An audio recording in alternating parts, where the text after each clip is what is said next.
Hello and welcome to In the Picture, your source for movie review, discussion, and recommendation. My name is Preston Fosbeck. Joining me today, as always, are awesome Shane Jones Hello. and Miles Cardan. Hey, everyone. Today we're going to be reviewing Solo, a Star Wars story. Directed by Ron Howard, starring Alden Ehrenreich, Ehrenreich. Emilia Clarke, and Donald Glover. This is going to be a spoiler-only review of Solo. So if you haven't seen it and you don't want it to be spoiled for you, perhaps you should go see it. I don't know. Do we recommend people go see it? Sure. Meh. Meh from me as well. So decide whether or not you want to go see it. Doesn't really matter in our eyes. And then if you saw it, come on back and listen to this spoiler discussion. So with that said, spoilers for Han Solo, or Solo, a Star Wars story, starting now.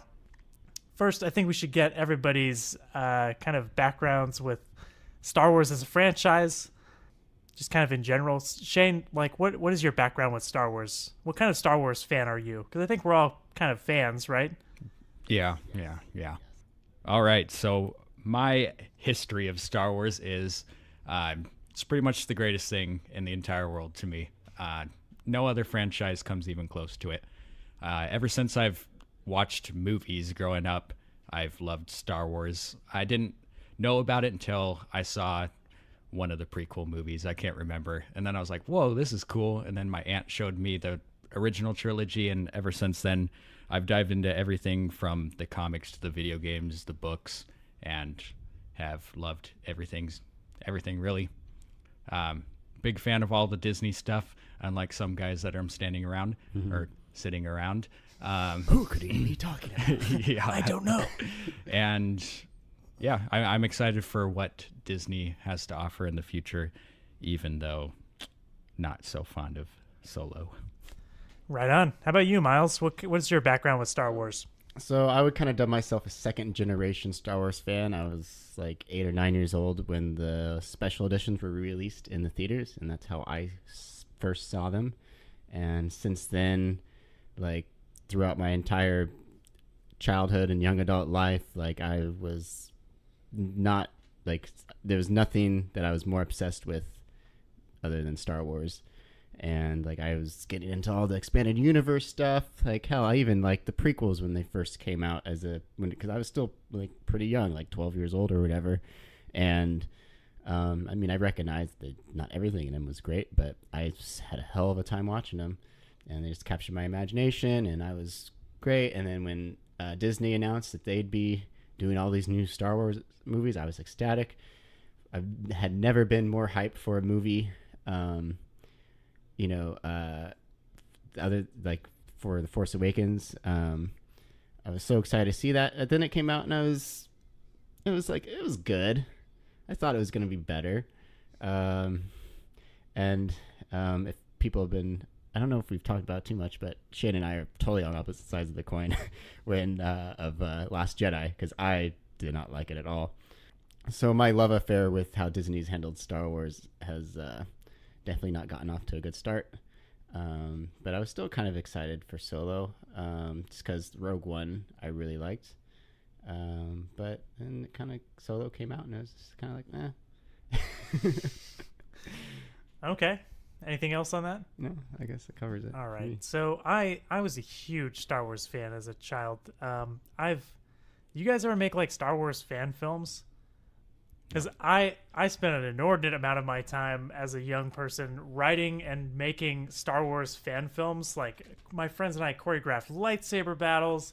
Like I should show you some of them sometimes. Like I literally learned how to do visual effects as like a 13 or 14-year-old kid just so I could make my own lightsaber battles. So I was really into Star Wars as a young person. Until about the age of 19, and I just kind of didn't really I wasn't like a super fan anymore.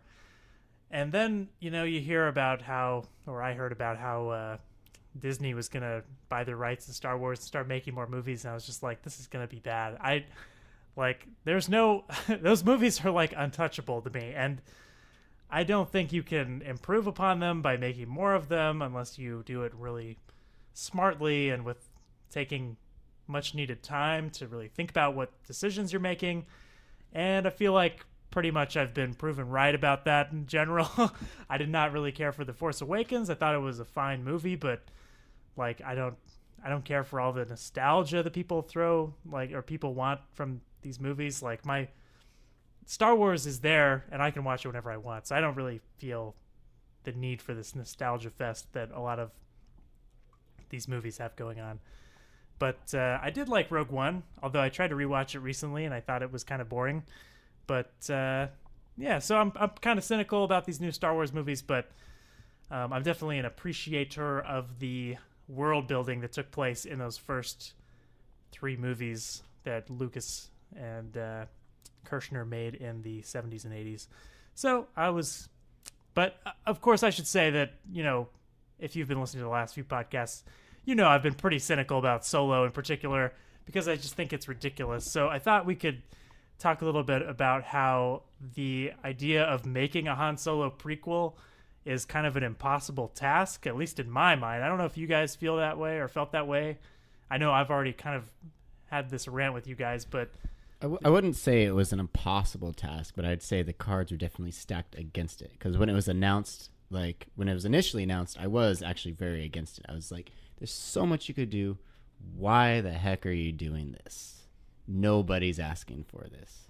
But once kind of some of the the trailers and the visuals came out, I was like, this could be cool. I still Aaron Reich. I still don't see him as Han Solo, but everything else around it looks kind of cool.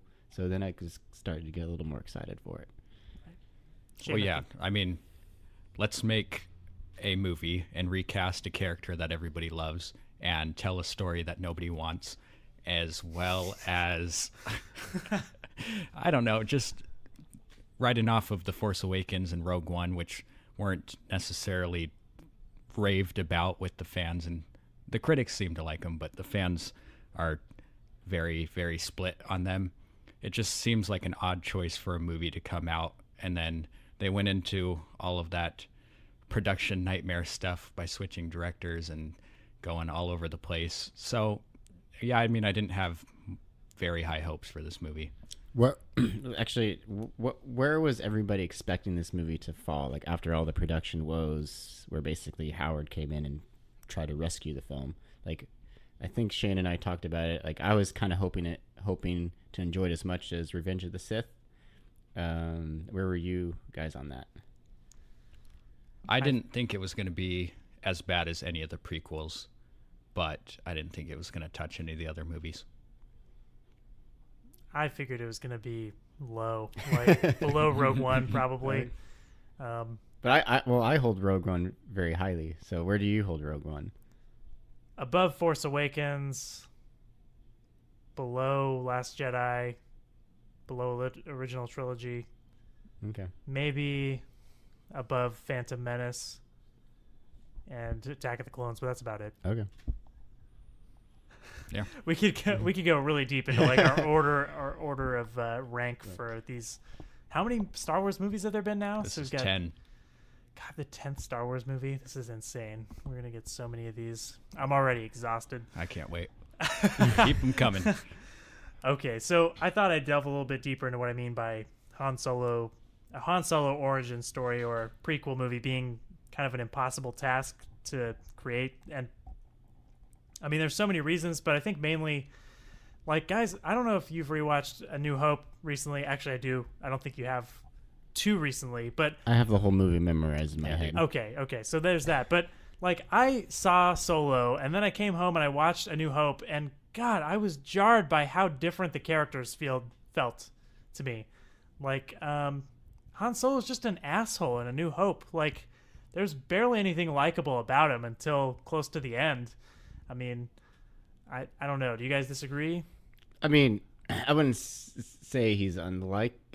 I liked that he was a badass with just how I just like that character. It's that suave, just kind of doesn't give a shit, is out for himself kind of character. It was a lot of fun to watch. It was he's not helping Luke and Obi-Wan out of any moral sense of duty. It's because they paid him to, because that's his entire motivation throughout the movie. And I thought it was just a badass character. Yeah, That's how I felt about it. He was like my guess. favorite character. Han Solo is my favorite character from the original trilogy. So. I understand that.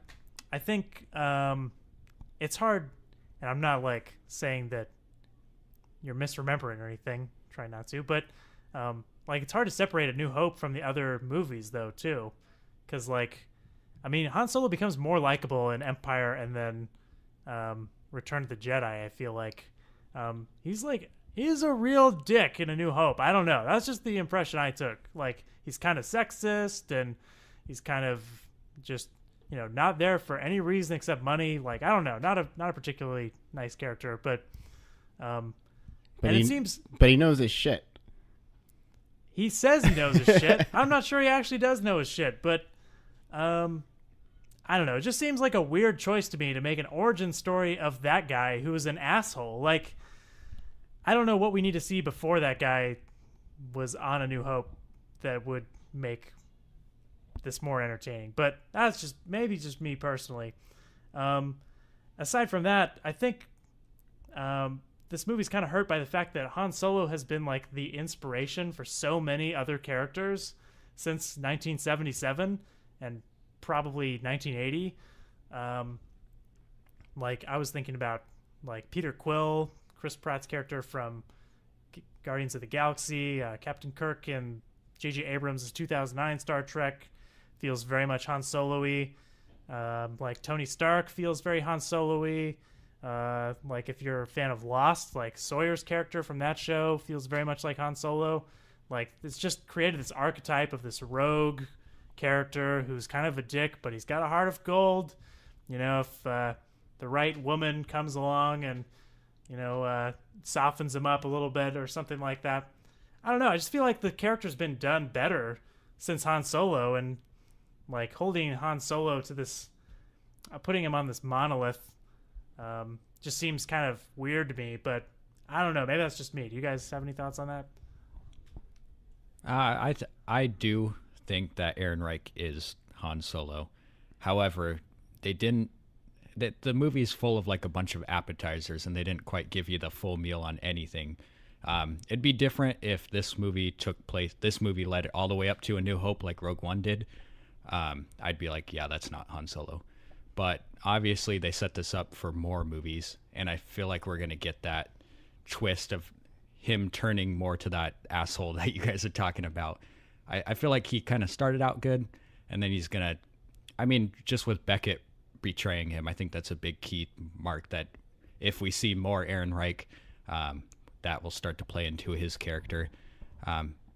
There's still a lot to go with the evolution of Han Solo. However, I don't know if we'll see that or not, depending on if this movie fails.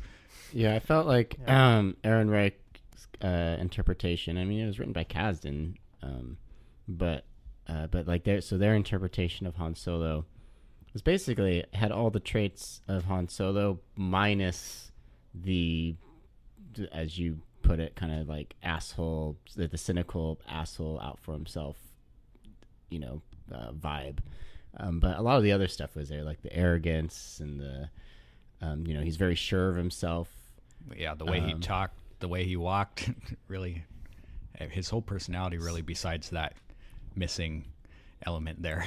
But I get what you say, because we get to the end of the film and there hasn't really been any progression with the character, and we don't see him as he is in A New Hope. So I get what you're saying, but I think they were trying to set up more films where they could show that. I wish they didn't. I wish you would have seen that arc and just in this film and try to make the best film you could, but yeah, they didn't do it. But so should we just get right in then to kind of how this opens up? Or I just had one more thing to say, I think, about that, and then we'll move on.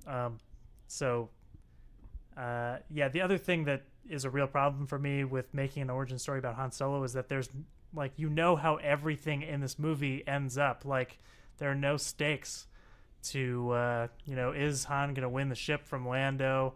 Are they going to survive this? Like, you already know exactly how Han Solo dies, 40 or some years later.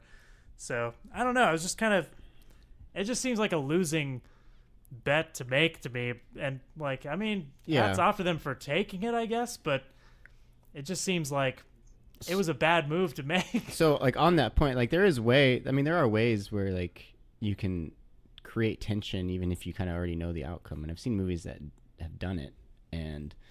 But like, for example, like if you give us supporting characters that are important to the Han and Chewie and Lando, who you don't know the outcome of, and then make what happens to them important to the main characters, then the audience is going to care as well and going to be, invested in that story, which I think there were attempts to do that, but they just weren't very good attempts to do that, which we'll get into as we break this down.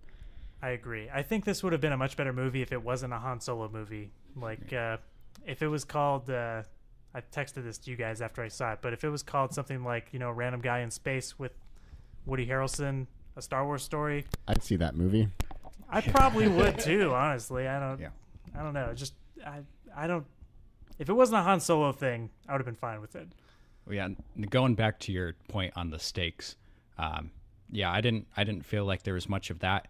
However, I was feeling plenty of stakes watching the movie of hoping to God that they didn't fuck up the mythology of Han Solo. That's where all my mistakes were. I was just like cringing anytime they could have done something terrible, hoping that they didn't do it, like they did with one key scene that we'll talk about soon. But yeah, that's mostly what I wanted with this movie, is for them not to screw up this character that I love. And you feel like they did not screw him up? No. Okay. Miles, you think the same? But they didn't make me appreciate him more, I guess.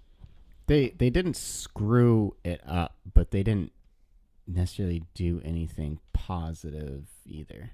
Except for one thing, which I will it happened at the very end, something that I appreciated. It wasn't necessarily his character, it was actually an interaction he had with another character, which I'll get into once we get to the end, because I thought it was a really nice touch. But yeah. Gotcha.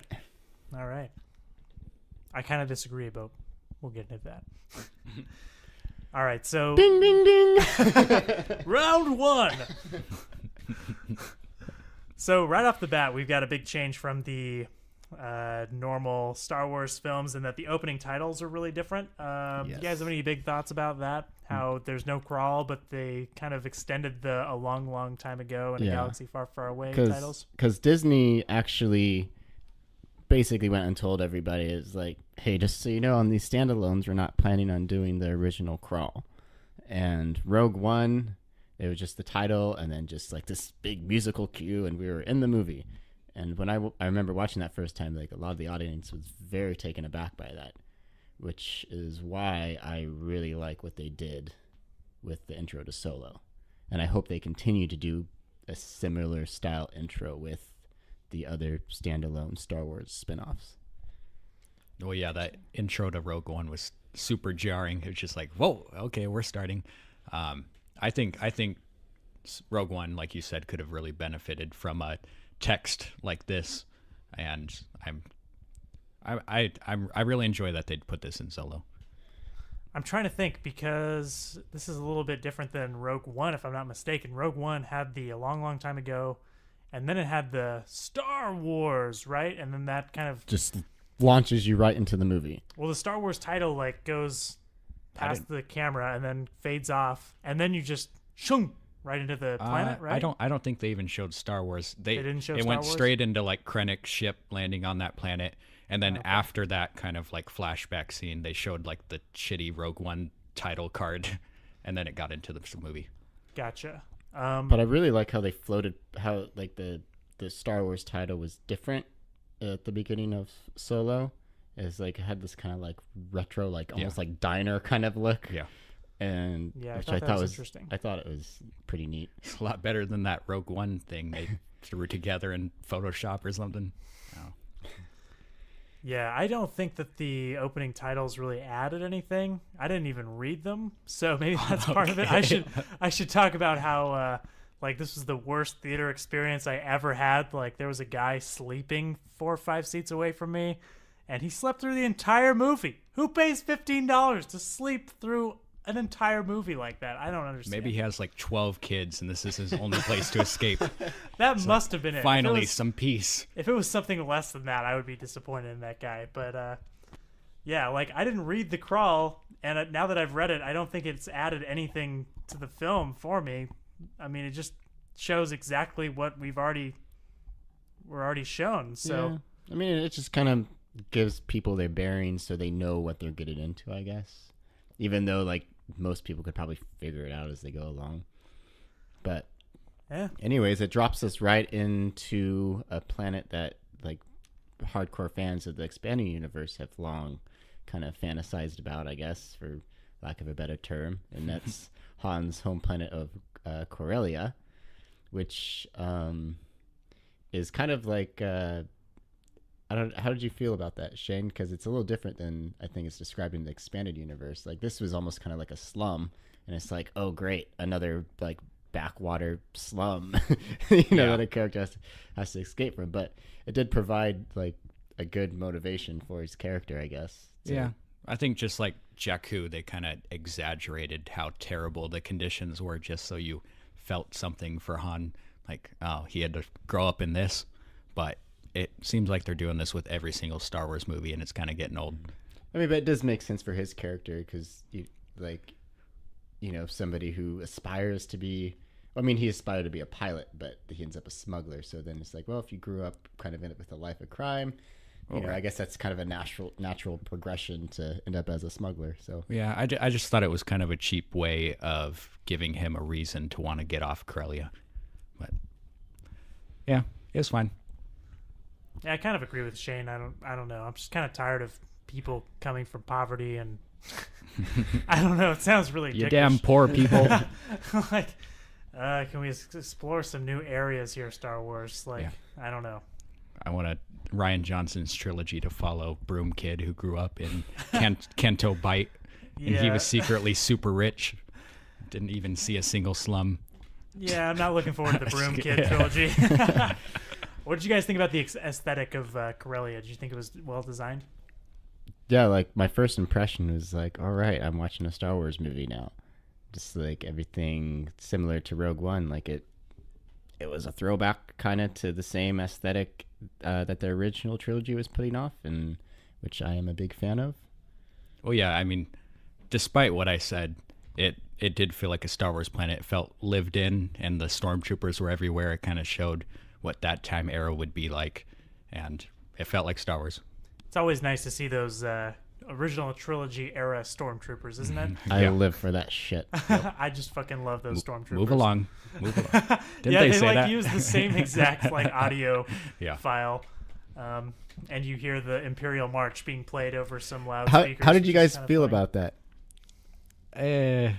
If they thought- played Imperial March like it was Imperial March, maybe. It was so like subtle and just kind of like in the background. Like Yeah. I was okay with it. I was like, okay, that's kind of funny, I guess.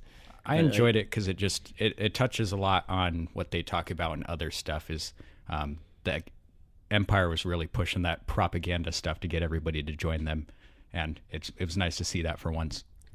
I wonder like how the Imperial March though is gonna like connect with us now. Like when we see it in the movies, everybody's gonna be like, oh yeah, it's the propaganda song. Now it's still I the hope Darth not. Vader song to me. Interesting. But then there's like a character.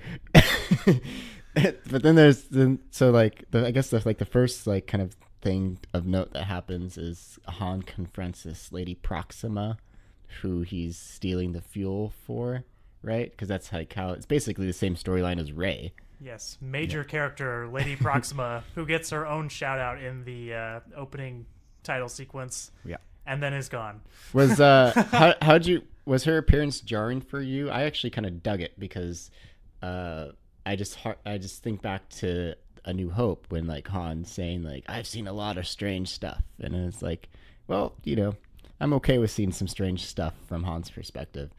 Yeah, when I first saw it, I was like, man, this is awesome. This is going back to like the practical alien looking like Jim Henson kind of thing. And then she started talking in that alien language, but then she started talking in English, and I was like, oh no.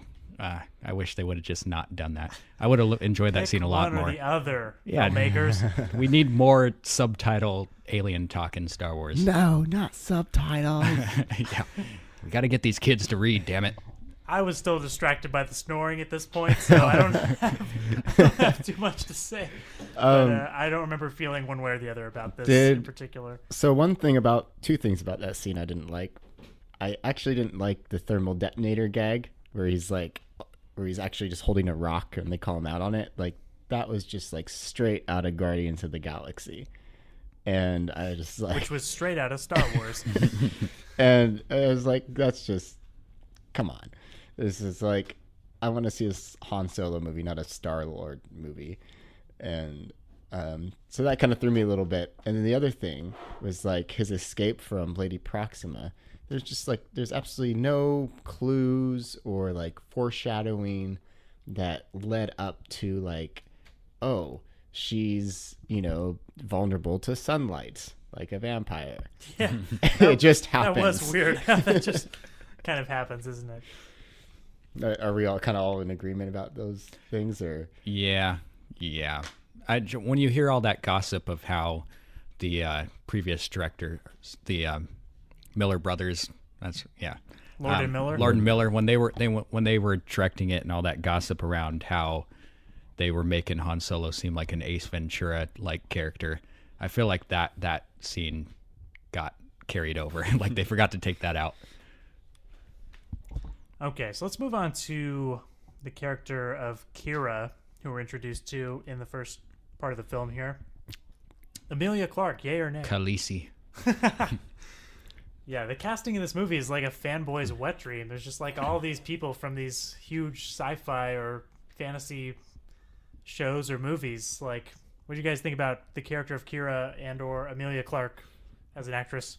Well, I think Game of Thrones is the only other thing I've seen her in. Yeah, same here. I am fine with her in that role in Game of Thrones, and so I was a little, but I hadn't seen her in anything else, so I was kind of wondering, is she just gonna do like another? Is she just gonna be like exactly like a character in Game of Thrones, or does this chick actually have some range? And I thought she did, and I actually didn't have a problem with her in this movie, and I wouldn't say she's like a standout, but she did a fine job. Were you guys buying into her and Han's chemistry, like straight out from when they tackle each other and start making out, and then they see Lady Proxima? Yeah, there's nothing that didn't stand out to me as like, oh, this is unnatural. Like it all meshed with me. Yeah, two hot people in a weird place. Right. They're gonna wind up together. That makes sense. Yeah, and she did she did exactly what I wanted her to do, and that was to not be distracting. Like I am watching the Dragon Mama in Star Wars right now. She felt like she was meant to be there. She didn't ride in on her dragon and blow shit up. Summon Drogon. Spoiler for Game of Thrones. Oh, yeah. Season 7 or whatever season we're on. Right. So, yeah, I felt she was good. Generally positive about Emilia Clarke. I don't typically enjoy her performance on Game of Thrones for whatever reason. I don't know. I just feel like I'm watching someone act, which is weird. Maybe it's just a me thing because other people don't say that. But I don't know. Yeah, she's fine. It's all just you. I guess it's just me. So now we get to the important introduction of the MacGuffin-y substance known as coaxium. Am I pronouncing that right? Well, that was... Oh, yeah, because he uses it to get past the... I guess it's been introduced a little bit before, yeah, but let's talk a little bit about coaxium here. and that's like just like supposed to be like the hyperdrive fuel, right? Or what was the Shane, interpretation what do you of it? I wouldn't know. Yeah. Or something. I mean, I think lines. it's just more like their fuel for all of the spacecrafts. It's I don't valuable know. and it's explosive. It's a and very... it's basically an analogy for Yes. nitroglycerin. It's a very precious resource, and it's something that really hadn't been established in the original trilogy or the prequel trilogy of Star Wars. It's like how valuable or hard to come by, fuel can be for spaceships. So I guess just not everybody can get in a spaceship and fly off. Yeah. So if you're ever wondering why doesn't Rey just, fuck off with Jakku. Like, that's why. As we see in Phantom Menace, when the hyperdrive generator is leaking. Okay, so Han and Kira make their way out of this horrible planet called Corellia. Well, they're Sort trying of. to. They sort of. They're being pursued by Lady Proxima's goons. With those dog things. And so then they're trying to get off planet, and so this is kind of leading up to one of the big, if there was ever a divisive moment in this movie, we're getting to it, is when Han tries to pawn off the coaxium to the Imperial officer so he can get past the gates to escape. This is leading up to the divisive moment, because he gets separated from Kira because they get found out kind of conveniently right at that moment, and so he's able to get through the gates. She isn't. Then the troopers are still looking for him. That's when he goes to the Imperial, like the recruiting officer, and this is where something happens, Shane. So here's the answer to a question no one was asking: how Han Solo came to get his last name. Thoughts, Shane? Oh my God. My thoughts exactly. I was sitting there and I was like, oh, this is kind of a cool scene, them going back and forth. He's like, that's where you get that line, I want to be a pilot, the best in the galaxy or whatever. And I was like, okay. And then he's just like, what's your name? Han. And then I was like, oh my God, fucking say Solo right now. And then he's just like, you don't have then he instantly starts asking about his last name. And I was just like, oh, here it comes. And it's like, no. So let me go off on a small side tangent there. Defend this, Miles. So that particular scene was apparently what Kasdan pitched to the executives that got this movie greenlit. Really? Good God, man. That was my least favorite scene in this movie. We're in worse hands than I thought. So, yeah, there's that. Yeah, I know. Here's the thing. I get why you don't like that, and I do think it was like the most lazy way to like give him the name Solo if you had to do it. Yeah, that's the point. Why did we It's not have even to lazy. do this? Yeah, why did we even have to go down this road and figure out why his name is Solo? I don't know. It's the only way I can think of to defend this is like it creates an irony that he's adopted this name that's carried on through all these years that was given to him by an Imperial officer when he absolutely hates the Imperials. Like, because right after that, there's a huge time jump where we don't know what happened. We just know Han got kicked out of the academy, which I think would have been awesome to see. Right. Like, there's so much you could do with that. Yeah, that's so egregious that they Just cut out that shit. Just having the Han's peers and officers just berate him and just, calling him Solo, I think could have like added to that, and it's like he takes it on as like this term of endearment, or just like this badge of honor because he's not conforming to the Imperial code, and so then that's where the Solo name really takes this meaning for him. But we don't get to see that because we're just like, oh, we're moving on. All this, past all this interesting shit that could have happened. Right. So. that when I heard that it just jumped 3 years in the future and they said he had already got kicked out and stuff like that, that was a huge disappointing moment for me because I kind of envisioned him having that like Finn moment in episode 7 where Han's on Kashyyyk and they're mowing down the Wookiees and he's just like, I can't do this, and that's where he meets Chewie there. But I guess the way he meets Chewie is pretty good too. But I was just kind of hoping that they would do something like that. Honestly, you could have started this movie with him as an Imperial, cadet or something like that. I feel like that probably would have been a more interesting beginning for this film, personally. I don't disagree with that. Yeah. I'd be down for that. Now Han has moved through his 3 years at the academy, and he's made it to World War I. Down in the trenches. where he's in the trenches with a couple people who are trying to fight off who exactly. They don't really particularly say important. From the Imperials. Like I figure like it's just another planet they're taking control of, and from their The planet perspective, Mimban. from their perspective, it doesn't According to matter. Wikipedia. Oh yeah, They're the just- mud planet, right? They're just conquering. That was kind of a nod to the extended universe stuff. But here's where, for me, this is where I really started enjoying the movie as much as I could enjoy it. When I Woody guess. Harrelson shows up and his crew, basically. Yes. But not, I don't know. It just for me felt like this is when the movie's like finally starting, and there's just a lot going on. You have Han trying to basically get out of where he's at, and then he identifies these people who are obviously not supposed to be there. And so I do like how that introduction was handled actually quite a bit. I agree. I really liked how he figures out how they're not really supposed to be there. And holds like it the over one their guy's heads a the little bit. alien, he's pulling his pants up. And like, Yeah, that was really funny too. What I liked most about that is it was playing off of what they kind of introduced with Rogue One, is that this is Star Wars. We're seeing wars, and it's gritty and messy, and people die. It seems like a lot of the other Star Wars movies we've seen have been so clean, not gritty at all. It's just like everything, we're going through all these places, but there's not a speck of dust on us. That's what I enjoyed a lot about Rogue One, and they were kind of touching on it with this too.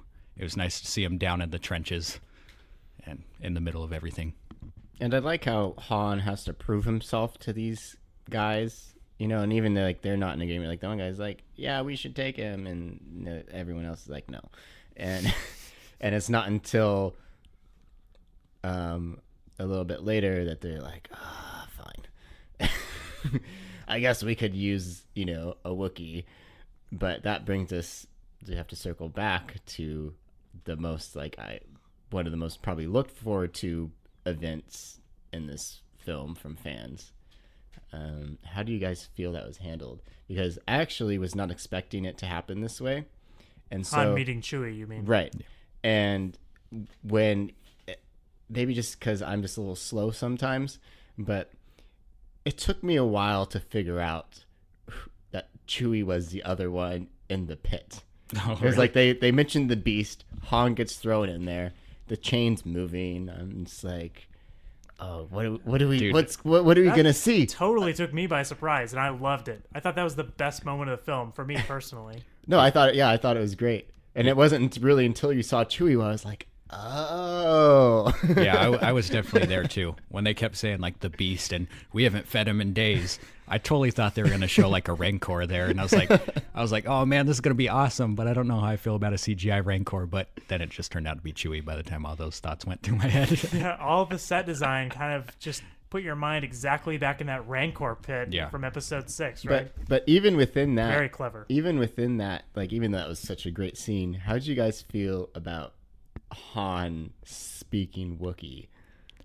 Yeah, that was weird. Yeah, that was the only other thing that I hated about this movie.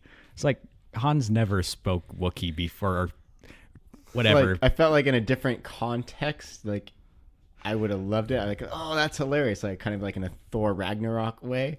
But Yeah, in this, I was like, oh no.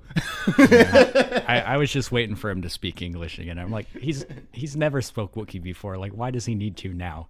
I know where they were going with that, but it was just kind of cringy to see Aaron Reich mumble out some Chewbacca noises. Like it would have been better, like I feel like if he had just speaking English, but like try to like reason. I mean, he does, but just double down on it more, and just like where he just talks, he's able to talk his way out of it, of like Chewie killing him, and just be like, hey, we can get out of this together, kind of, Yeah. instead of like going that route. It's just a little too silly for me. Yeah. That said, I do think if that was Aaron Rick's real vocalizations, he did a fine job of sounding like Chewbacca. Yeah. Okay, so then Han and Chewie make it onto the ship, and the film explains another egregious thing to us, which is why Han refers to Chewbacca as Chewie instead of Chewbacca. Like, oh, Chewbacca. I'm not going to say that every time. I can't say that every time I talk to you. Like, what? Now the film is taking it upon itself to explain what nicknames are? Like, I don't get it. I don't get it. But I didn't really have an opinion about it. I just kind of glossed over it. It's just like, it doesn't matter. Just get on with it. Yeah, I just kind of took that more as like the fun banter they had between each other the whole movie. so fun. Okay.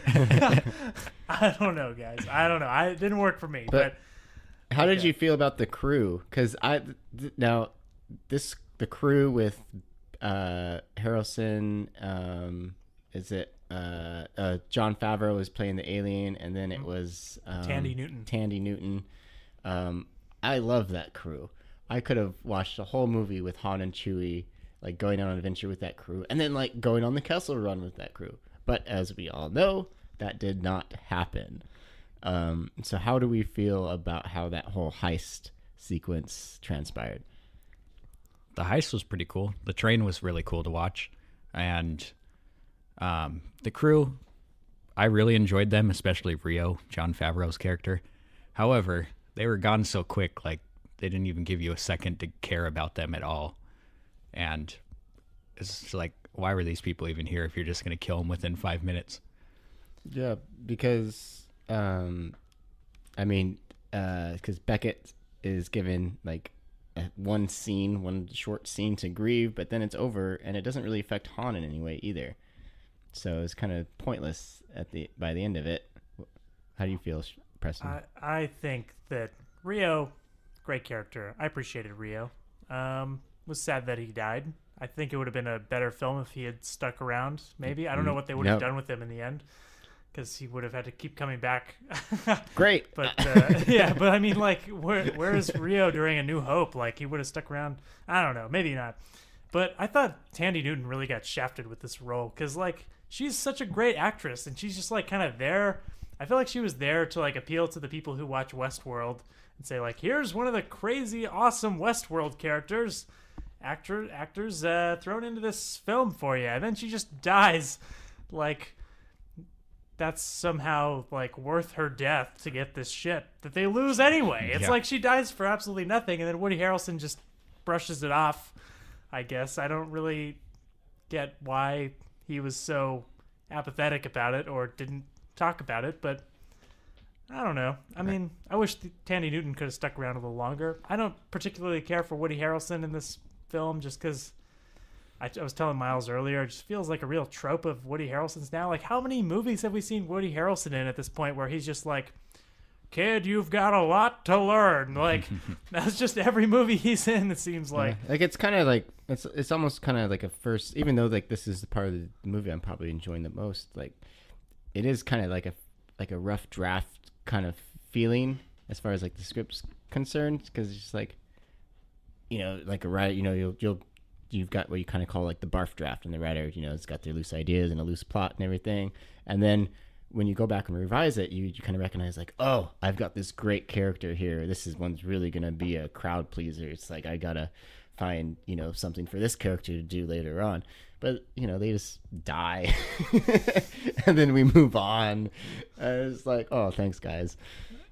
Yeah, I do think this sequence is the biggest out of the whole movie. That kind of... It felt the downfall of having to have this movie rushed. I do believe that they should have pushed this movie to December, at least, after they switched to Ron Howard. And it's stuff like this with the crew that's really suffered from that. I agree. This movie needed some more time. I mean, it's hard to be critical of it considering how many problems it had during production, but at the same time, we got to judge it as a movie, not as a failed or you know, weird production. Yep. And that's also where we see Enfys Nest for the first time. What did you guys think about her? I thought the introduction to the Cloud Riders was kind of cool. Like, they were just kind of this badass group that we didn't know anything about, which I'm cool with, especially in a Star Wars movie. Give me a badass group I know nothing about, and I will be game every time. Yeah, she looked really cool too. I really enjoyed the design of kind of like a tribal Darth Vader in a way. Yeah, I was indifferent. I was just like, here's another group that'll come back in the third act. All right. Anyway, do you have anything else to say about the heist before we move on? I thought that explosion was really cool when the coaxium like took out that mountain. That was really cool, wasn't it? Like the big like sound wave thing. It brought me back a little bit to the episode 2 seismic charges when right. Obi-Wan's going through the asteroid field. Jango Fett's ship shot out that thing. Yeah. It's like the awesome sound design where they're quiet and then they just go wham. Yeah. That was really neat. Okay, so they don't really get the coaxium thanks to Han, I guess, partly. And now we're on Dryden Voss's yacht, as they call it, although it's a vertical looking ship. It's kind of cool design. But Yeah, I dug it. Yeah. And Dryden Voss, of course, is played by Paul Bettany. Bettany, although we don't see him until we see Kira reprise her role here. Kira's return. The return of Kira. It's very convenient for Han. Very convenient. It was just like, it was so weird. It was like, oh, hi, here you are. It was like, oh, I was just trying to come back to you. I've been working to come back to you for 3 years now. I guess that was In this huge, ginormous basically galaxy. meaningless. Yeah. She's like, well, now you don't have to. I don't know. Yeah. How'd you guys feel about that? It took me a while to warm up to the atmosphere of the yacht too, because I instantly got reminded of that scene that George Lucas just threw into the original trilogy of that alien like singing that song at Jabba's hut. Yeah. That's exactly what I thought of, like the first thing that came to my head. I was like, oh, not another one of these. But once he started, like Han Solo and Chewie were walking through it and seeing everything in there, I warmed up to it quite a bit and didn't hate it like I thought I was going to. Yeah, that reminds me, like every major Star Wars film that like takes us into a bar or something like that has like a musical type component to it, except in the prequel trilogy. I don't think there's any in that, but that's kind of funny. Everything, especially in JJ's Force Awakens too, we get a nice musical number, I think. Yeah. But yeah, I felt similarly. Cool enough place. It felt a lot like Jabba's, sand ship or whatever. Right. Yeah, but but Paul Bettany I actually really liked. I thought he did I didn't really think like the design of his character was particularly interesting. Like, I mean, he's got all these scars, I guess, but you kind of almost like hope for like an alien villain or something because it is Star Wars after all. But he did an awesome job. Like, he nailed whatever character he was going for. Just kind of well-off to do gangster who takes command of the room and is feared and respected and all that kind of stuff. And I actually really enjoyed his performance. Yeah, he was awesome, and then we didn't see him until the end. I agree. Paul Bettany did a great job, and it's worth mentioning that the entire movie had been shot without Paul Bettany in it. Well, maybe not the entire movie, but a lot of the movie had been shot without him, and it had to be completely reshot with Paul Bettany, so he wasn't even in the movie in the original version. Was he busy filming some stupid Marvel movie or something? Maybe, I don't know, Yeah. some stupid Marvel character or something like that who dies at the end. No, spoiler alert, Who's sorry. completely worthless? Oh, Yeah, but yeah, I thought he did a fantastic job, so that was yeah. great. I Appreciated I his- liked his veins that or the scars that lit up red. That it kind of added like a alien element to him. Yeah, I didn't notice that, but I heard about that, how his scars get more intense as Yeah, they lit up kind of like crimson red. So, did you guys know? So, like, how he has like all these artifacts in the room? Did you guys realize that like there was like a bunch of like stuff from Indiana Jones like hidden in there? Oh, I heard about that, but I didn't notice any of it. I know Shane. I noticed heard a lot that. of it. I saw like, I don't know if it was like the crystal skull, but I noticed that and I was like, that looks a lot like the crystal skull. I read somewhere that the idol was there from like Raiders, but I didn't see any of that. I mostly was just trying to figure out what that Mandalorian armor was every time they showed Yeah, it. but if anyone goes back and rewatches it, like look, in the background during those scenes because there's some from what I hear, some cool little Easter eggs. Yeah, no wonder Indy wanted that idol so badly in the 1940s. It was like from space. Yeah. Okay. But what's interesting is, I guess, it's like from a writing perspective, like, you know, having like one event kind of lead directly into another, you know, is a smart way to go about things. But so this is what sets up the Kessel Run. This whole meeting is because they dropped the shipment or what they were trying to steal, and now they have to go make it up, and that's with the Kessel Run. Kira, who conveniently showed up, who conveniently knows Lando, is the one that puts them on this path, and then Voss conveniently lets Kira go with Han and company to go set up this rendezvous. So, did you guys have an opinion on like how that was handled? Was it just like I was saying, like felt a little too convenient, or? Yeah. I kind of thought it'd be like the other way around. Like Han would have been like, I know a guy to help us out with this, not Kira. But you can't sideline Amelia Clark. Like, people love Amelia Clark. You got to take her along, you know? Yeah. It seemed kind of like just a reason for Amelia Clark to come along, but I was fine with it. I don't know. And that brings us to, like, after the Han and Chewie meeting, probably the next first meeting of characters that everybody's anticipating. And I thought it was handled pretty good, right?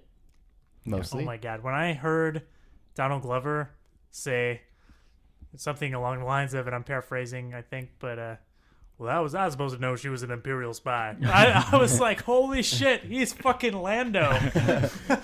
Like, I was just sucked in. I was like, oh my God, thank God one of these actors is like doing a fucking awesome job. And then after that line, I was just like, it's Donald Glover. Like, I couldn't quite get into it. But for a moment there, I glimpsed what could have been. Yeah, I think he was great. I saw Lando. Then they kind of do that twist on what they were teasing in the trailers, as if you think that this is where he's going to win the Millennium Falcon, but then Lando cheats, and I thought that was totally of his character. Yeah, I love that. I loved how it kind of subverted the expectations and the build-up, and it's like, no, you're not going to get it yet. We're going to make you wait. Yeah. Go ahead, Preston. Oh, I kind of appreciate that. I saw it coming a little bit, but I had a question for you, Shane. Do you know if, like, Han says he doesn't know how to play this card game, and then he's just, like, miraculously great at it? Is that supposed to be, like, he definitely knows how to play it. He was hustling. Yeah. That's good, because that seemed really fucking weird I to me. wasn't going to go into the books much, but there's a lot of Leia stuff, and Leia does that a lot to people. She pretends like she doesn't know how to play it, and then she ends up walking away with all this money. So, okay. She said she learned that from Han. That's good. Sorry, go ahead, Miles. So something we were talking about just between you and me was like kind of our like how they handle fan service, and I wanted to point out this scene as a good example of like knowing who the fans are and giving them little Easter eggs that they can, you know, be like, oh yeah, you know, it's kind of just for them. So you're not like into the expanded universe at all, but Shane and I are. So like there were two things that happened in that scene that as a expanded universe fan, you know, I really caught on to. The first one was actually happened a little bit earlier, was when Tandy Newton's character mentioned like, oh, why don't we just hire Bosk? Right. And who's a bounty hunter who makes a very brief appearance in Empire.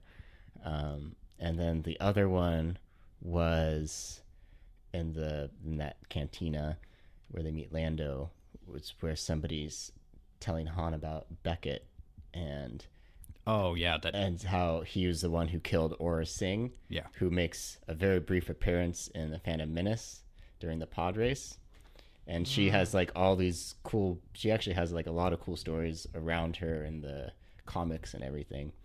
Okay. But so just like little things like little Easter eggs like that. And they even mentioned, I can't remember what the context of it was, but it made sense when they were saying it, like it wasn't forced. You know, they mentioned Scarif, which was the imperial, like tropical planet from Rogue One. Right. It was like the only other place they could like find that resource, the coaxium or something. I think it was something like that. Okay. So like little things like that. It doesn't impede the story, but it's like little things that fans can be like, oh yeah, that's cool. Yeah. I don't have a problem with any of that. That's totally cool. So I'm just kind of curious, did you guys, like, in your imagination of Star Wars history, feel like Han Solo literally went to Lando to, like, win the Millennium Falcon? Because I always thought it was just, like, a card game got so crazy that this fucker put up his ship as, like, a bet. And, like, I just happened to win it. Like, I don't know. It just seemed weird to me that he was, like, literally going there just to win the ship from the guy. Am I alone here? No, Yeah, they needed a ship. Yeah, well, I mean, I don't think I ever imagined it that way, but within the context of the original trilogy, there does imply that there's more history to Han and Lando than just the card game. So I at least like how this expanded on that and gave context to that, sort of. Okay.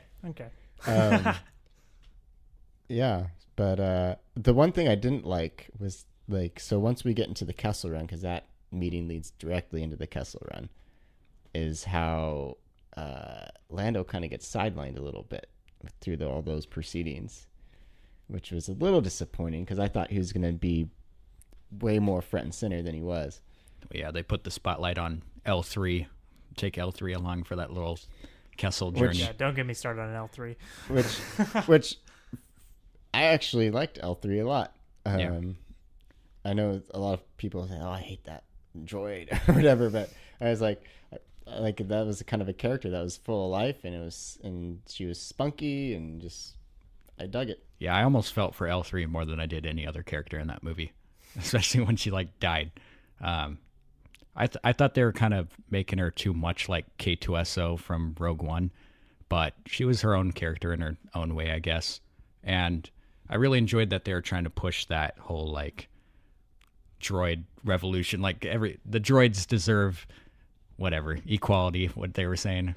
Yeah. What I was talking about with Miles before this was that it seems odd to me to raise this whole idea of like droids being oppressed and like really grappling with it in a prequel where we know that there's like 40 more years of basically like droid oppression, I guess. Like it just seemed odd to me that now we're supposed to feel for the droids like back here at like this point in the story, and now we're supposed to feel like dicks, I guess. Yeah. And then like the other weird thing is like Lando's totally dismissive of it, like, oh, don't worry about her. She doesn't understand like how droids are not people or something like that. Like I don't understand if I'm supposed to sympathize with L3 or sympathize with Lando or dislike Lando or think L3 is, doesn't know what she's talking about, or I was really confused by it. I thought it was an odd choice. That issue was originally brought up by the fans, and it's like I think just more kind of tongue in cheek, but like some fans were like,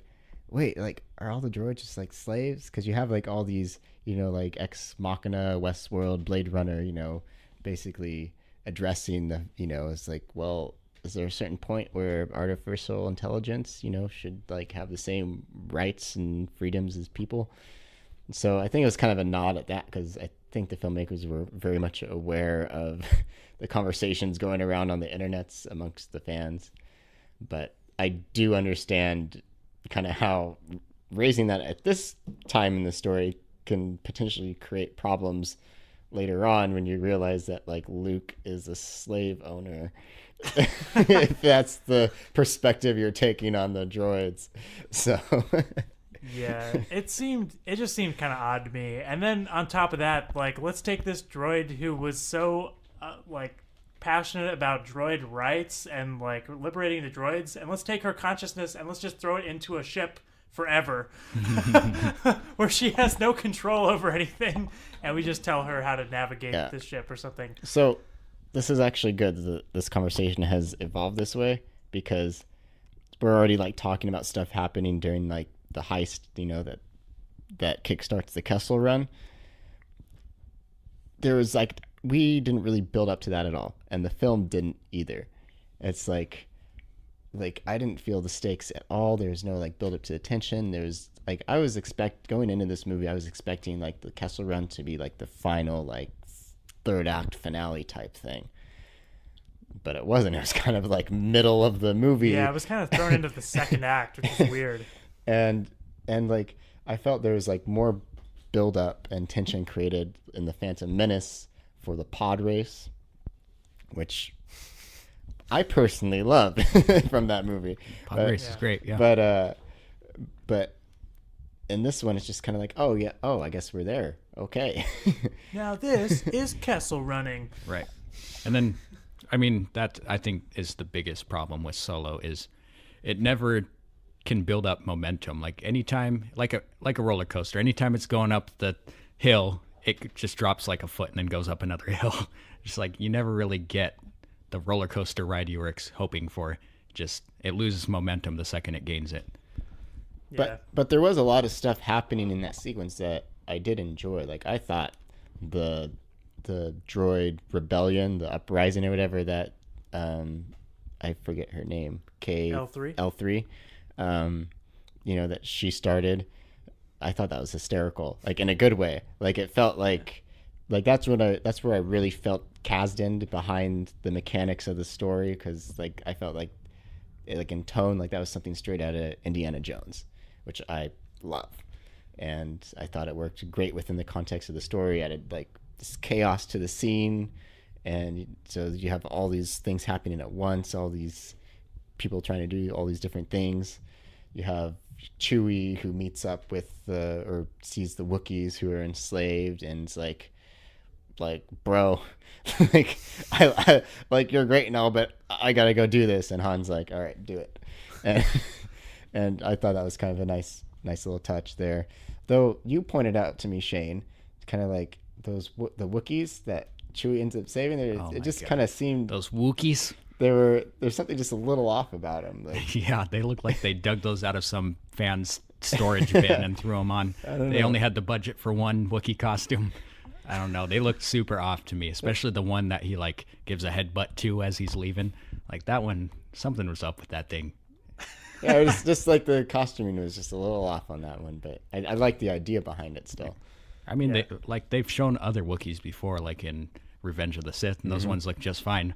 But that one was, I don't know. It's like they almost forgot to order a Wookiee costume, and they're like, shit, where do we get one? We need it. You probably already wrapped the other production, and they were like, we burned all those. Yeah. Quick, make one.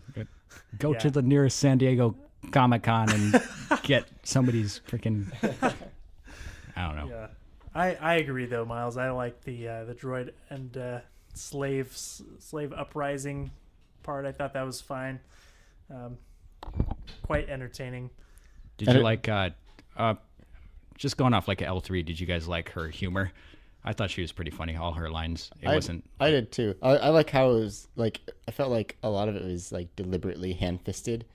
It was like when Lando gets up and walks away, or somebody gets up and walks away. He's like, "Let me know if you need anything," and she's like, "Equal rights." Like it was just like so like just blatantly like hand-fisted, but like it was. I think it was deliberately done that way just for the humor, which I thought was great.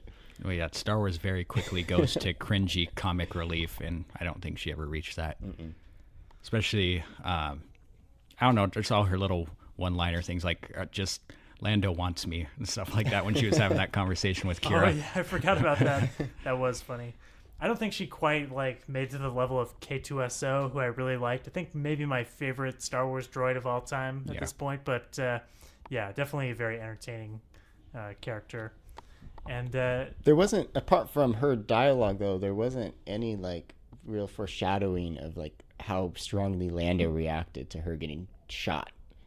Were you guys kind of taken aback by that? Or how she became the Millennium Falcon computer? Like, it seemed really odd. Like that those two things were just kind of thrown in there. Yeah, all that kind of seemed a little bit forced to me as well. Yeah. Well, at least Lando had a reaction to her, unlike Harrelson to his crew. Yeah, I think one of my favorite scenes is when Lando kind of goes back for her. It is her that he's going back for, right? And then he like jumps over some shit and then gets shot. And I was like, that's pretty badass. So I appreciated that. I do. Out of all the things they added to the movie. I do like that L3 is kind of the reason why the Millennium Falcon's able to navigate things so easily or so well. I thought that was pretty cool, explaining that thing. Out of all the things I didn't want them to explain, that's one of them that I wanted them to, I guess. Okay. I feel like though it kind of creates a problem because I feel like that would create more motivation for Lando to like want his ship. Right. You know, it's like he Good point. wouldn't give it Yeah. up so easily. Now there's man. like his friend is in the ship, so that's true. That's a good point, Miles. Yeah, but I don't think he thinks Uh, he's never going to see Han I mean, Solo it's- again if he flies off of I the ship. recognize it's a nitpick, but I think from a character's perspective, like I don't think it quite adds up. Yeah. Were you guys kind of bothered by the fact that this is like the Kessel Run part is almost a rehash of the asteroid field in Empire Strikes Back? Like they use the same music. They're just going into this crazy asteroid field, basically. I didn't notice the musical cue, but what I did like about it, because I did actually think of the asteroid sequence while I was watching that, but in a different way. It was like, okay, this is informing us why Han didn't even blink at going into the asteroid field, and everybody else around him was like, what the hell are you doing? Like, you're going to kill us all. And he was like, you know, and in his head is like, this is nothing. I did this while getting chased by a giant octopus. So that's an example of how I appreciated the context that it adds to the original trilogy, just by informing us, you know, about a character's decision or how easily they made it. But with that said, while I like the idea of how they handled the Kessel Run, you know, showing like how it was a measure of distance and not speed, I thought was cleverly done. But like I said again, there wasn't a lot of buildup, and it felt like it was over pretty quickly. It was like something that was really exciting in Empire Strikes Back about that chase sequence. It was kind of like you had like kind of the thrilling, like, you know, X-wings flying around getting smashed by the asteroids and stuff, but then it was also like kind of cat and mouse at the same time, where the Falcon is just sitting there, you know, trying to avoid detection, and there wasn't really any of that kind of stuff in the Kessel Run. Yeah. Yeah, it wasn't until they said their coaxium was about to explode if they didn't get out of there quick enough. Then it wasn't until that point that I realized that they were doing the Kessel Run. I was like, oh, okay, this legendary thing we've been waiting our entire lives to see is happening right now. Let's buckle up. Yeah. All right. What'd you think about the giant CGI tentacle monster? I saw it and I was like, well, this thing's going to get defeated in like 5 minutes. Why do I care? I don't know. I thought it was kind of cool. Yeah. Just from a visual standpoint anyways. It didn't look as bad as the Rathdars or whatever in The Force Awakens, so that was good. And the giant yeah, and those the damn giant laptops. space worm from Empire Strikes Back hasn't aged all that well. Yeah. It's a big puppet. Yeah, another thing to make that whole sequence a lot more similar to the asteroid field. But yeah, I did think its death was pretty awesome when it was getting pulled into the star or whatever, the Gravity field or black gravity- hole thing. Gravity well. Gravity well. Yeah. Is that right? When it was getting pulled into there. And that was like the only time I felt real tension in the movie too, is when they had to like get the coaxium to the hyperdrive to get out of there. I was like, oh man, I'm feeling something now. And then they put it in there and the Millennium Falcon like just stutters and you feel like they're just going to go flying back. And then it shows the Millennium Falcon like go into super speed before it goes into hyperspeed. I thought that was a really cool shot. Yeah, I agree. That was pretty neat. Okay. So to the best part of the movie. The rest of the movie. Anything else to say about the Kessel Run? Is there anything else to say about the rest of the movie? There's a lot more to say about the rest of the movie, how bland it is. It's interesting that I think we're all in agreement that the third act of this movie is definitely the weakest part of the movie. Right. Yeah. So now we get to Savareen, which is where they're going to refine the coaxium or something to make it, you know, usable so it doesn't overheat or some shit.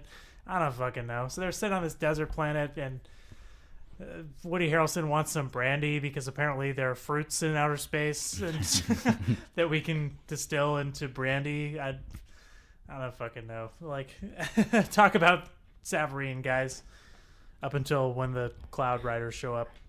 What's this? Another desert planet? Yeah. Yay! What the fuck's up with all these desert planets, guys? What the fuck? Yeah, I mean, it's been a while since I've been bored in a Star Wars movie, and I just like, especially after the third act of Rogue One, how it's just like crazy everything.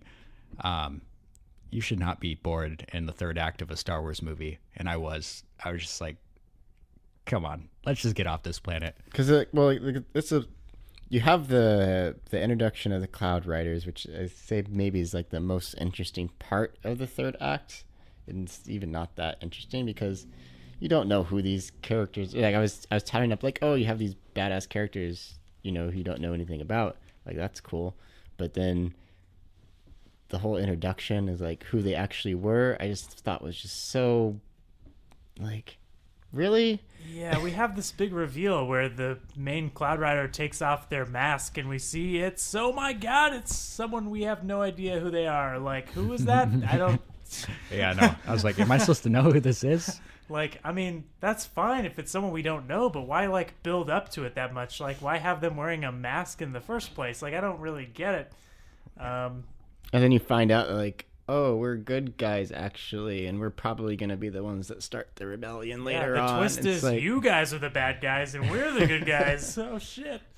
Yeah, and I was kind of upset because I wanted that shot that came like straight out of a Western where you see like the side shot of him going to grab his gun. Mm-hmm. I thought that was going to go to something, and then it just didn't.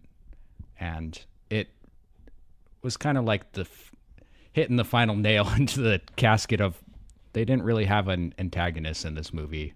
And I kind of wanted Enfys Nest to be kind of a cool bad guy for the third act. And all right.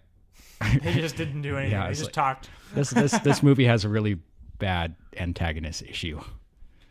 Yeah. Yeah. Oh, sorry.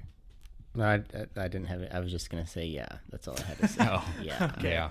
Because this third act was just the most boring, predictable. I mean, apart from like I guess the twist of like the Cloud Riders, oh, we're actually good and like kind of rebellion people.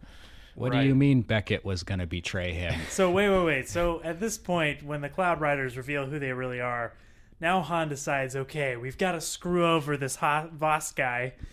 And then Woody Harrelson is like, I've got to screw over these guys who are trying to screw over this Voss guy. Then Han's like, oh, I bet Woody Harrelson's going to try to screw us over. We should screw him over. So there's like four fucking layers of all this shit that's going on. Then you got Kira, who's like, I'm going to screw over Han Solo, but also screw over Drayden Voss. And she's like, just you wait. So there's all this fucking twisty-turvy stuff.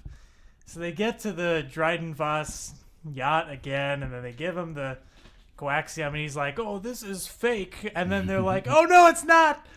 And he's like, I had this guy the whole time. And it's like, who's going to walk through the door? I don't know. Oh, is it who would've Lando? thought? Is it Chewie? No, it's the guy do you mean it was we Beckett? pretty much expected the whole time. Right. And, so now Woody Harrelson's going to fuck everybody over because, why not? Yeah. However, we did get that awesome fight scene between Kira and Drayden Voss. I thought that was pretty cool. It was pretty cool. Yeah, It was fine. That was like the only like action in the third act, really. Other than like the very last scene. Like, I don't know. Yeah. At least it was something. So then Drayden Voss is defeated, and Chewie and Beckett and are on Chewie their are little walk, off. trying to get off And that planet. Han is like, well, I guess I'm going to go after him. Kira very obviously separates herself from Han, and we know that they're not going to see each other for the rest of the movie. No, It's like, go I'll ahead. be right behind you, Yeah. honey. Honey? I don't know. Oh man. Yeah. So then, let's see. Do we have the Han and Beckett confrontation or the Maul No, thing the first? Han and Beckett first. So first we see Han catch up to Beckett, and he's like, oh, hi, Beckett. I'm here. I've caught up to you. I told you not to trust anybody. Yeah. And then because apparently there's this huge debate about whether or not Han shot first, we've got to have that note card up on our writing board. And like, well, we've got to have Han shoot someone before they go after him. So, bam, Han shoots Beckett. And it's like, well, you're shot now. And then he goes and immediately cradles him in his arms. Like, well, that kind of undercuts the badassery that just happened, I think. Little odd. I wouldn't have gone there, but all right. Yeah. But, you know, as Kira has told us countless of times, like, oh, you're not the bad guy, Han. Yeah. You're the good guy. Clearly, he's the good guy. At what point are we supposed to think he's the bad guy? He's like, I'm not the good guy. I don't know why I'm supposed to at all believe that he's not the good guy. I don't really get it. Yeah, it would have been much better, I think, if they had made him a little nastier of a character. It's not like too much, but just, you know, it's a little bit more. Make him a real scoundrel rather than just like a good kid who smuggles. Yeah, that's what I wanted from that scene with Enfys Nest before she revealed herself. I wanted Han to shoot first there, but There you didn't go. really care about and it then he would have afterwards. shot that innocent girl. Yeah. Now that would have been stakes right there. Right. Okay, so Han confronts Beckett. Meanwhile, they've got one of the strangest things happening over on the yacht again, where Emilia Clarke is talking to someone who we thought, maybe if you haven't seen the Clone Wars, died years ago, but now he's back, and he looks like a video game character, and I don't know. And then he monologues, which I didn't listen to particularly, but what the hell is Maul doing here, guys? I don't know. And I could have done without it, to be honest. Hey, other than him being there and not knowing why, I thought the scene was awesome. Because one, it was Maul.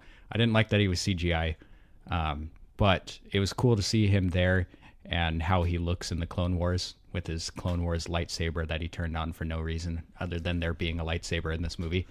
You got to do that for dramatic effect, Shade. Right. But I think it makes people want to do their research with Maul. They're like, wait a minute, I thought he died in episode 1. And then they'll be like, why is Maul still alive? So then they'll go and watch 3 seasons of the Clone Wars and then Rebels and maybe go into the comics. I don't know. It ties it a lot to the other stuff. I don't like it for 2 reasons. Because first reason was because when they brought Maul back in the Clone Wars, like I just like even in that context, I thought it was like way too far fetched. But like the way I look at the Clone Wars series, because it's animated and everything, like I can separate that from the movies and like doesn't really have an effect on how I view the movies. But now they bring this very far-fetched storyline into the films, and now there's no avoiding it. So that's the first thing that I didn't really like about it. And I forget what the second thing was. I'm against you there. I want everything I can get for them to connect it to the Clone Wars and Rebels. Oh, I remember what the second thing was. Is that I don't like how they try to tie in every single storyline from every different saga. You know what I mean? It's like Han Solo shouldn't be within like 100, connections of Darth Maul, because that happened ages ago. And the Phantom Menace is like, and all of a sudden, like he's just like, oh, I know someone who knows someone who, or I know someone who knows Darth Maul in this big giant universe.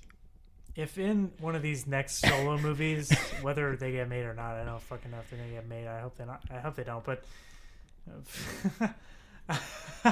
I'm getting a middle finger here from an audience member. But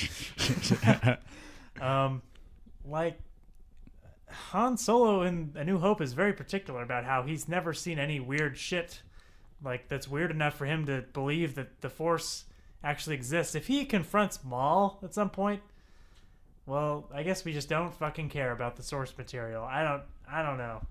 No, I don't think for a second that they're going to have Han meet Maul. I think it was more just to spin off Kira's character. Because she would have died if they didn't want to use her in upcoming movies. So obviously they just wanted to throw something way out there so you could be like, holy shit, who is this character? And then she'll probably show up in some Darth Maul movie or something. Yeah. I don't care. Hey, Darth Maul's Sorry. awesome, okay? So I enjoyed that quite a bit. I just didn't like that he was CGI. But I don't think he was, though, because He definitely looked like Ray it. Park, they said they brought him back to be Maul. Maybe Yeah, it was but- motion capture. Yeah, because they brought him back to be Maul, but they brought the Clone Wars guy in to do the voice. Which So he was dubbed over in Phantom Menace, anyways. Yeah, but I don't know. I mean, I understand. Like, it looked, when I first saw it, I thought it looked CGI, but they're claiming that, like, oh no, we actually had him physically there. Maybe it was just the hologram thing that made it look CGI, but I got to go back and see it. Is there a reason Maul doesn't come back in like episode 2 and 3? Yeah. Okay. All right. I guess I'll have to. Maul- This movie wound up being a commercial for the other TV shows that are going on for Star Wars, I guess. Yeah, Maul tries his hardest to get away from all of that in the Clone Wars stuff. Okay. He's just like, I don't like the Sith. I'm out. I'm my own person. So. But this is a movie called Solo. It's not about Darth Maul. I know. That's what I was hoping for. But we get to the end of it, and Solo hasn't really changed at all, has he? Not really. And he's still kind of likable. Very likable, really. And now we find ourselves at the other card game. Just in case you thought the first card game was it, there's another card game. Who knows how many more card games there could be? Maybe the Falcon just goes back and forth, 25 more times. Come on. I wonder how many more card games we're going to get to see next, guys. There are two things about this that I have to say. One very positive, one very negative. I'll start with the negative. The thing I hated about that scene was like Lando wearing a Hawaiian shirt. That just completely threw me off. I don't remember that. It's like, But we didn't talk about his capes, and I gotta say, I thought that was really funny. How the Falcon is just like full of his capes. Yeah. That was awesome. Kind of funny. The thing that I absolutely loved about the second meeting of the card game is how Han greets Lando, because it is 110% a reference to how Lando greets Han in Empire, and it gives context to that greeting, which I absolutely love. So, because like it's just kind of like Lando in his own way, kind of getting back at Han, in kind of like a juvenile matter, but there was there was a reason for it. It was kind of like, hey, you dick, you remember when you did this to me? It's kind of what he's saying then in Empire. And so I liked how they kind of did that. Yeah, it was like poetry, they were I don't know, I could take it or leave it. I didn't feel like it added anything to me, but what do you think, Shane? It was fine. Not quite a good Star Wars ending like I wanted a Star Wars ending to be. Which I think that's if I were to say there's one thing I don't like about this movie, it'd be that Disney relied too much on making this like a trilogy or just another movie of like a franchise that they can continue the story off of. They didn't make it like a complete movie. We don't see a lot of the reasons why Han is the way he's Han, and that was kind of the whole reason this movie was supposed to be. They didn't quite go into any of that except for just very briefly. Felt like we got like 33% of everything when I wanted a complete full movie. And yeah, I mean, this movie didn't do the one thing I wanted it to do, and that was to give me a reason for it to exist. Totally agree. I can't disagree necessarily. Why are you here, Solo, a Star Wars story? Right. Why are you here? Because I know I've said this to you guys before. I don't know if we ever said it mic'd up, but like I was kind of saying, like, as cringe as the prequels, as many cringe-worthy moments that they have, there's an equal amount of moments that I do get excited for, that I do look forward to every time I watch them. The Phantom Menace, the lightsaber duel at the end, or Attack of the Clones, the big opening action sequence, to the final showdown of Revenge of the Sith. Like, there's something in each of those movies that I always look forward to. It's just I just have to like walk away during certain parts of them. But like I never like had a strong reaction either way with Solo, which it's kind of like it's like, oh come on, give me something to hate at least, like. But it's just kind of okay, it's there. I hate to say it, but I agree with Miles. Right. All right. Yeah. Is that all we have to say about the movie then? Yeah. That is the movie. So Get into some overall thoughts. to end, why don't we talk about a little bit? Why don't we talk a little bit about how, what we want from a Star Wars movie, and if Solo was it, why was that it? And if it wasn't, and it sounds like it wasn't, why wasn't it? Jesus. Good job. Okay, so Solo was not what I want from a Star Wars movie. It's what I want from like the Star Wars TV show. Like it felt very much like a part 1, part 2 season finale than it did a Star Wars movie. I want like, if there's going to be a Star Wars movie, I want it to be epic in scope and to the max adventure and fun, which I don't feel like we really got from Solo. That being said, what I do want from Star Wars is just something that we haven't really seen before.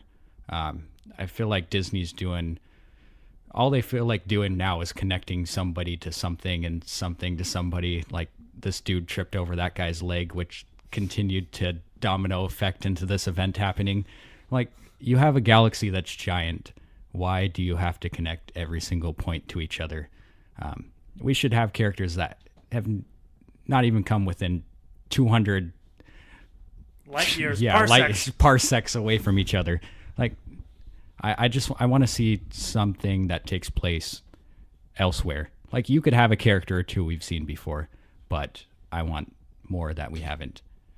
But if they're going to do stuff that we have seen before, they need to really start putting more of those alien species that we love in the movies, because there's only like one Twi'lek in this movie and it pissed me off. So yeah. Okay. It didn't bother you at all that we didn't see like any alien species that we know? There were a couple. I mean, there weren't very many, and I do Very totally briefly. agree with you. There was another Easter egg, like the dude who's on Jakku that like wore the mask, that one alien guy. He actually made an appearance as I think one of the Cloud Riders. No, that wasn't Jakku. That was or not in Jakku Rogue One. in Rogue One. That was one of Saw Gerrera's guys. Yeah, sorry. Thanks for that. Yeah. That's what I meant. And then there were a couple others. Yeah. Like at the card table, the guy with the eyes, like you've seen that species throughout the different Star Wars movies. Yeah. But there wasn't a lot. I wanted to see like those Greedo guys, or There was more one. Twi'leks. There was one. Yeah, but more than just like walking past. Like that first card game should have been surrounded by species we know. I don't know. Yeah. I would like to see more continuity with like how Star Wars handles the alien species, which is something that Lucas did do with the prequel trilogy that I appreciated. It felt like he made a concentrated effort to like establish like, okay, here are the species in this universe, and these, expect to see these, them as you go places within this universe. But ever since then, it's just been random. Okay. So Preston, since you're a big ball of joy with Star Wars, what do you want from a Star Wars movie? What would make you happy Shane. from a Disney Star Wars movie? God, do we have to say the word Disney? Yes. Disney. Okay, Darth here's Mickey. the thing. Take the Star Wars universe. Create characters we don't fucking know about yet. Okay? They don't have to be characters we know. Make a movie with no characters we've seen before, and make a compelling story out of them. That's it. Don't fucking remind me about all the other movies that have been happening. Like, I know. I've seen them. You don't have to fucking remind me of that time when, Han called Chewbacca Chewie. I understand that already. Just make a good movie in the Star Wars universe that is fun and exciting and doesn't just fucking remind me about how awesome Star Wars is the whole time. That's it. How do you feel about the upcoming Boba Fett movie? I think that's the dumbest fucking idea I've ever heard. Who the fuck cares about Boba Fett that much? I do. We already got a Boba Fett origin story. It was called Attack of the Clones, and it was bad. We do not speak of that. We Okay. do not need to. That's why we need a new Boba my Fett movie God. to make up for that. No. A Boba Fett movie needs to happen way before a Solo movie happens.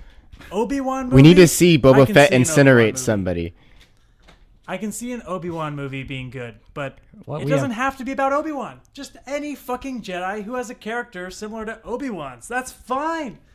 God, I'm so fucking tired of this shit. We are getting that though, with the Game of Thrones trilogy guys and Ryan Johnson trilogy. It's gonna fuck shit up so much worse. God. Excuse me. There is one thing I would like to see from a Star Wars movie. Don't say Jar Jar. No. Knights of the Old Republic. That's all I want. I don't care what else happens. As long as I get a good Knights of the Old Republic trilogy, I'm with you there. I will be at peace with Star Wars. I don't know what that means. Sounds great. It's Knights of the Old Republic. I know the game. Okay. I know of it. I started to play it once. My computer back in 2005 could not handle it. There's two of them now. Did you know that? There's two Knights of the Old Republic games. It was long Sure. ago when And Jedi were badass. and they're both there were a lot like of them. and they're both I like gotcha. equally awesome. So you should play them. I'll think about it. Okay. Miles, did you say what you want from a Star Wars movie? Yes, Knights of the Republic. That's it? That's What? I just said that's Are all you I sure? want. Are you sure? And an All right. Obi-Wan movie and a Boba Fett movie, and I want them not to suck. the fuck? I want a You want a Nien Nunb Boba movie. Fett I want a Porg God. movie. I want a And, Jar Jar and no movie. more Ryan Johnson, please. Oh my God. All right. This has been In the Picture. Thank you for listening to Hey. all hour and a half of this. We didn't rate the movie though. Oh my God. Guys, what do you rate this You movie? you first, Bundle of Joy. This- Buttercup. as a Star Wars movie that tries to connect to other Star Wars movies, I give it a 3. My lowest rating Wow. ever. This is a terrible Han Solo movie. I'm sorry. It's just what? As a movie not connected to the other Star Wars films, I give it a 6. It's a fine action-y sci-fi blockbuster, but it's not great. You know, it's all right. Shane, what do you think? Well, boring in parts, as well as going through some terrible pacing. It gave me Han Solo. I didn't think that Alden Did it, Ehrenreich. though? Yes. Did it, though? Alden Ehrenreich was Han Solo to me. It gave me that. Donald Glover was Lando. Chewie was awesome. Chewie and their banter between Han Solo was awesome. L3 was cool. It gave us a bunch of cool characters that we wouldn't have got. The movie exists, so we just have to deal with that, okay? That's a great way to sell it. Glaring Yeah. review right there. Yeah. So, I don't know. I don't know where I'd place it. I think this dips down into prequel territory, but I wouldn't consider it bad. I just wouldn't consider it like mind-blowing good. I want to see something I haven't seen before when I watch a Star Wars movie, and it just doesn't seem like I got really any of that. And maybe I'll like it more on second or third viewing, but I don't know. I doubt it. So, Miles. hold on 1 second. 1 second. It feels like I'm trashing on the movie a bit, but I say 7 out of 10. Miles. This one's tough because, like, I want to reward movies that take risks, you know, and like, okay, like The Last Jedi is a movie that took a risk, but at the same time, I hate it. So, it's almost more criminal for a movie not to really take any risks. But I understand how troubled the production for Solo was, and it's like the fact that it didn't have anything that was just terrible in it was like I was kind of thankful for, you know. But at the same time, like I said, like there's way more exciting stuff that I look forward to in the prequels that, you know, like there's nothing in here that like I'm just gonna be like, yeah, I can't wait to see that scene again. So it's hard for me to give it a rating, but I'll give it a passing score of oh god. I'll give it a stop. Oh, sorry. Okay, I'll give it a passing score of a 6 out of 10. 6 out of 10. So 2 6s from me and Miles and a 7 from Shane. Bingo. All right. Until next time, this has been In the Picture, your source for movie review discussion Wow. and recommendation. You're just going to go out on a sad note there? This whole thing was a sad note, No. wasn't it? No. Maybe not. All right. If you want to get in touch with us, you can tweet at us at Ask In The Picture. Find us on Facebook, facebook.com/InThePicture. Is that Yes. right? iTunes, search In The Picture. YouTube.com/InThePicture. It's been a while since I've done this. I don't remember our handles, but I think that's right. We are not going to be reviewing anything next week. I guess nothing's coming out, but Incredibles 2 will be next on our list, coming soon. And in the future, you can expect a little bit more from In the Picture. We're going to be working on some commentaries, hopefully, that we can get out to you guys of some older films and some discussions about older films as well. And so look out for that in your feed. And until next time, this has been Preston Fosbeck. And you sound so sad. This has been In the Picture. I am sad.